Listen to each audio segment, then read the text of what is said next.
அனைவருக்கும் வணக்கம். சற்றம் கிடைத்த முக்கிய அறிவிப்பின்படி ரூ. 500 நோட்டுகளுக்கு மீண்டும் புதிய கட்டுப்பாடு. ஏடிஎம்மில் இனி பணம் வராதா? ரிசர்வ் வங்கி வெளியிட்ட முக்கிய அறிவிப்பு பற்றி இந்த வீடியோவில் முழுமையாக பார்க்கலாம். வீடியோவை கொஞ்ச நேரம் ஸ்கிப் பண்ணாம கடைசி வரைக்கும் பாருங்க. அப்போதான் ரிசர்வ் வங்கி என்ன ஒரு புதிய கட்டுப்பாடு விதிக்கப்பட்டாங்க, தேர்தல் ஆணையம் தற்போது என்ன புதிய நடைமுறை கொண்டு வரப்பட்டாங்க, எல்லாமே உடனுக்குடன் தெரிய வரும். உங்களுக்கு மத்திய மற்றும் மாநில அரசு வழங்கக்கூடிய பல்வேறு புதிய சலுகைகள் பற்றி உடனுக்குடன் துல்லியமாக தெரிந்து கொள்ள நம்மளோட சேனலை கீழே இருக்க பட்டனை கிளிக் பண்ணி சப்ஸ்கிரைப் பண்ணிக்கோங்க. பக்கத்துல பெல் பட்டனை கிளிக் பண்ணிக்கோங்க. இந்த வீடியோ உங்களுக்கு பிடிச்சிருந்தா லைக் பண்ணுங்க. இப்போ வாங்க வீடியோக்குள் போகலாம்.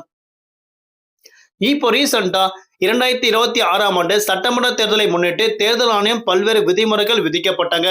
அது மட்டுமல்லாமல் ரிசர்வ் வங்கி பல்வேறு புதிய வழிகாட்டு நெறிமுறைகள் வங்கிகளுக்கு கொடுக்கப்பட்டாங்க. அது மட்டுமல்லாமல் பல்வேறு செய்திகளும் கொடுக்கப்பட்டாங்க. அதாவது தேர்தல் நேரத்தில் ரூ. 500 நோட்டுகள் புழக்கம் அதிகரித்துள்ள நிலையில் ரூ. 500 நோட்டுகளுக்கு கட்டுப்பாடுகள் விதிக்கப்பட்டதாகவும் விரைவில் ரூ. 500 நோட்டு செல்லாது என ரிசர்வ் வங்கி நடவடிக்கை குறித்து தற்போது சமூக வலைதளங்கள பரவலான செய்தி வந்துட்டு இருக்கு. இந்த செய்தி நம்ப வேண்டாம்னு அறிவிக்கப்பட்டாங்க. இந்த செய்தி முற்றிலும் தவறானது என அறிவிக்கப்பட்டாங்க. அது மட்டுமல்லாமல் இந்த செய்தி தற்போது உண்மை இல்லை என அதிகாரப்பூர்வமாக அறிவிக்கப்பட்டாங்க. அது மட்டுமல்லாமல் ரிசர்வ் வங்கியோ அல்லது இந்திய தேர்தல் ஆணையமோ ரூ. 500 நோட்டுகளை வங்கிகளில் பெற தடை விதித்து எந்தவித அதிகாரப்பூர்வமான அறிவிப்பும் இதுவரை வெளியிடப்படவில்லை என அறிவிக்கப்பட்டாங்க. ரூ. 500 நோட்டுகளை தொடர்ந்து சட்டப்பூர்வமாக பணமாக நீடித்து வந்துள்ளனர்.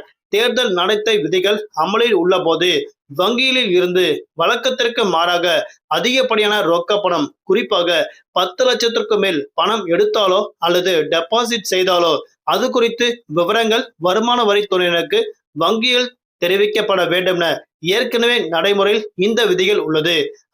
50,000க்கு மேல் உரிய ஆவணங்கள் இன்றி 50,000க்கு மேல் ரொக்க பணம் எடுத்து சென்றால் தேர்தல் பறக்கும் படையினரால் அவை பறிமுதல் செய்யப்பட்டு ஒரு நபர் வங்கியில் இருந்து 10 லட்சம் ரூபாய்க்கு மேல் ரொக்க பணம் எடுக்கும் போது அந்த தகவல் தேர்தல் அதிகாரிக்கு பறக்கும் படையினரால் ஒப்படைக்கப்படும். இது தற்போது வெளியான முக்கிய அறிவிப்பு. அது மட்டுமல்லாமல் இந்த 10 லட்சம் ரூபாய் எதற்காக நீங்க எடுத்துட்டு போறீங்க அப்படின்னா அதற்கான ஆவணங்கள் நீங்க காண்பிக்கப்பட வேண்டும். 50,000க்கு மேல் பணம் எடுத்து சென்றால் உடனடியாக அந்த ஆவணங்கள் காண்பிக்கப்பட்ட பிறகுதான் நீங்க உங்களோட பணத்தை எடுத்து செல்ல முடியும்.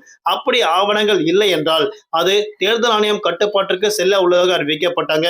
ரூ. 500 நோட்டுகள் மார்ச் மாதம் 2026ஆம் தேதிக்கு பிறகு செல்லாது என ஏடிஎம் இயந்திரங்களில் வராது என பரவும் செய்தி முற்றிலும் தவறானவை என அறிவிக்கப்பட்டாங்க.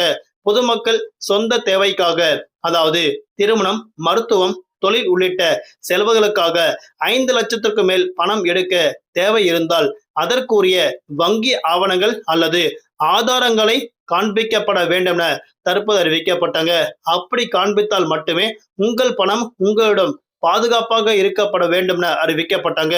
குறிப்பாக ரூ. 100 மற்றும் ரூ. 200 நோட்டுகளுக்கு முன்னுரிமை அளிக்கப்படுவதாக ரிசர்வ் வங்கி அறிவிக்கப்பட்டாங்க. எதற்காக அப்படின்னா சில்லறை பற்றாக்குறையை தவிர்க்க வங்கியில் எடுக்கப்பட்ட தற்காலிகமான நடவடிக்கை அப்படின்னும் தற்போது ரிசர்வ் வங்கி ஒரு முக்கிய அறிவிப்பு கொடுக்கப்பட்டாங்க.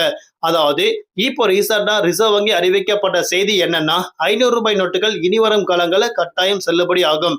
அது மட்டுமல்லாமல் ரூபாய் 10 லட்சத்திற்கு மேல் பணம் எடுத்து செல்லக்கூடிய நபர்கள் கண்டிப்பாக அதற்கான ஆவணங்களை தேர்தல் ஆணையத்திடம் ஒப்படைக்கப்பட வேண்டும் என அறிவிக்கப்பட்டாங்க.